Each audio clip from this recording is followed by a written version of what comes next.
ஆகவே அதற்காக நான் என்னுடைய வருத்தத்தை தெரிவித்துக் கொள்கிறேன். அன்புக்குரியவர்களே, இன்று ஒரு அருமையான செய்தியோடு உங்களை சந்திக்கிறேன். என்னிடமிருந்து கற்றுக்கொள்ளுங்கள். கண்களை மூடி ஒரு சில மணித்துளிகள் ஜெபிப்போம். என் அன்பு பரலோக தந்தையே,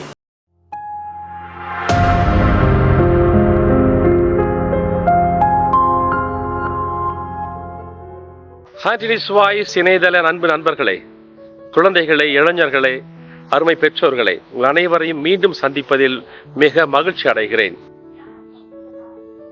சிறிது நாட்கள் உங்களை தொடர்பு கொள்ள முடியாமல் இருந்தது. ஆகவே அதற்காக நான் என்னுடைய வருத்தத்தை தெரிவித்துக் கொள்கிறேன். மீண்டும் சந்திக்கிறேன். உங்களை மீண்டும் சந்திப்போம். மீண்டும் நமது பயணத்தை தொடர்வோம். நம்மோடு இறைவன் எப்போதும் இருக்கிறார், எல்லா நிலைகளிலும் இருக்கிறார்.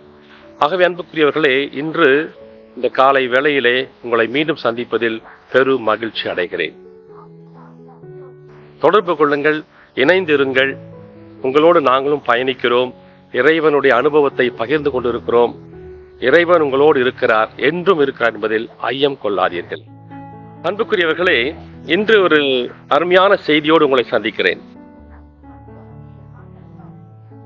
மத்தேயு நற்செய்தி 11ஆம் அதிகாரம் 28, 29, 30 வசனங்களிலே இயேசு சொல்லுகிறார்,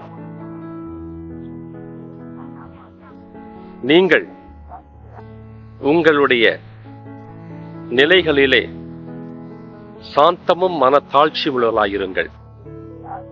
நான் சாந்தமும் மனத்தாழ்ச்சியும் உள்ளவன். என்னிடமிருந்து கற்றுக்கொள்ளுங்கள் என்று சொல்லி அவர் நமக்கு அழைப்பு விடுக்கிறார்.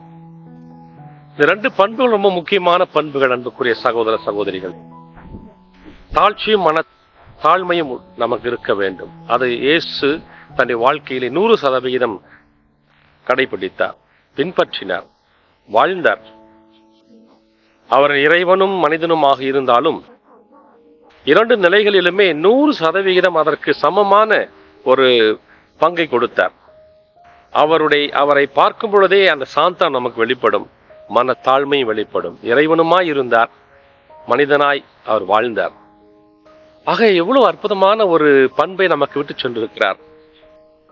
நீங்க கவலைப்படாதீங்க, என்னிடமிருந்து நான் உங்களுக்கு கற்று தருகிறேன் என்று சொல்லுகிறார். அவற்றை நிறைய கத்துக்கணுங்க. இயேசு இந்த உலகத்துல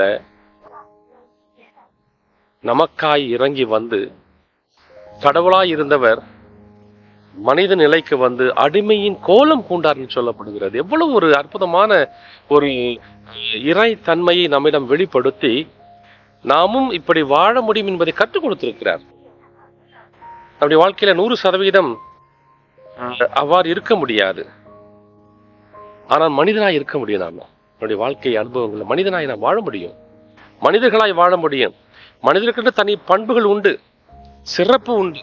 மனித நேயம் என்பது அற்புதமான கொடை. அது பல நேரங்களில் நாம் தவற விடுகிறோம், தவறி விடுகிறோம். அதை நாம் உணர்ந்து கொள்வதும் இல்லை. ஆதி பெற்றோர்கள் ஆதாம் அந்த நிலைக்கு தான் இறைவன் அழைத்து இருந்தார். அற்புதமான ஒரு நிலை. மனிதனை படைத்து விட்டு இறைவன் மகிழ்ந்தார், மகிழ்ச்சி அடைந்தார். உன்னதமான படைப்பு என்று சொல்லி அவர் அக்களித்தார். ஆனால் அவன் அந்த நிலையை இழந்து அவன் மனிதனாக இருக்க முற்பட்டான். ஆனால் மனிதனாக கூட 100% இருந்தானா? மனிதன் இருக்கின்றான் என்று சொன்னால் இல்லை. ஆக அவ்வளவு தூரம் இறைவன் நமக்கு சமமான ஒரு உரிமையை கொடுத்தார். உங்கள் விண்ணக தந்தை தூயவராய் இருப்பது போல் நீங்களும் தூயவராயிருங்கள் என்று சொல்லி அழைப்பு விடுக்கிறார். உங்களால் முடியலையா? நான் கற்றுத் தருகிறேன். வாழ்க்கை அனுபவங்கள் அன்பு சகோதர சகோதரி பாருங்க. அன்றாட வாழ்க்கையில நம்ம இதை உணர்கிறோம்.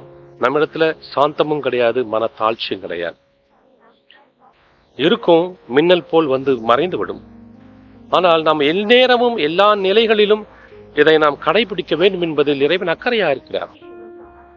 எல்லா நிலைகளிலும் இயேசு அப்படி வாழ்ந்தார். தன் தந்தையின் சித்தத்திற்கு 100% அவர் முழுமையாக தன்னை ஒப்பு கொடுத்தார். ஆகவே தான் இன்றைக்கு அவரை இந்த உலகமே போற்றுகிறது. இந்த உலகமே போற்றுகிறது. பின்பற்றாதவர்கள் கூட அவரை ஏற்றுக்கொள்கிறார்கள். அவருடைய அந்த சித்தாந்தங்களை எல்லாம் ஏற்றுக்கொள்கிறார்கள். இது அற்புதமான ஒரு சித்தாந்தம். இது எல்லாருக்குமே பொதுவானது, எல்லாரும் கடைபிடிக்க வேண்டியது.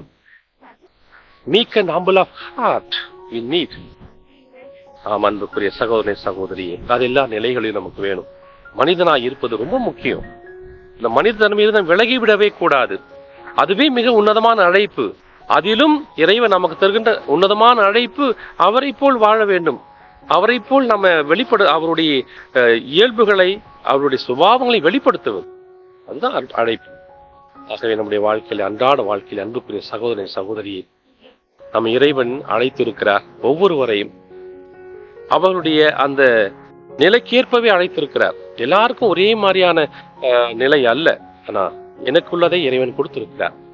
அதை நான், அந்த தாளந்தை நான் என் வாழ்க்கையில் இறைவன் கொடுத்த தாளந்தை பயன்படுத்தி பெருக்குவேன்.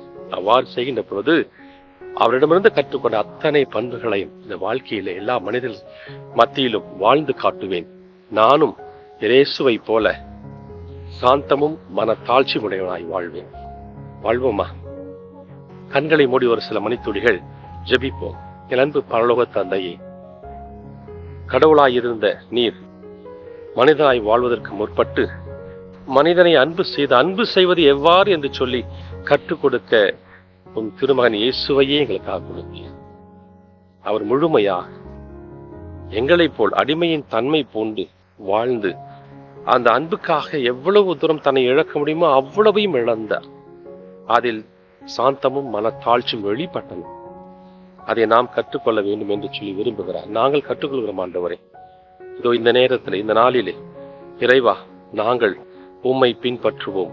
உம் திருமகன் இயேசுவினுடைய அடிச்சூடுகளில் நாங்கள் பயணிப்போம். மனிதனாய் வாழ்வோம். இறைத்தன்மையை வெளிப்படுத்துவோம்.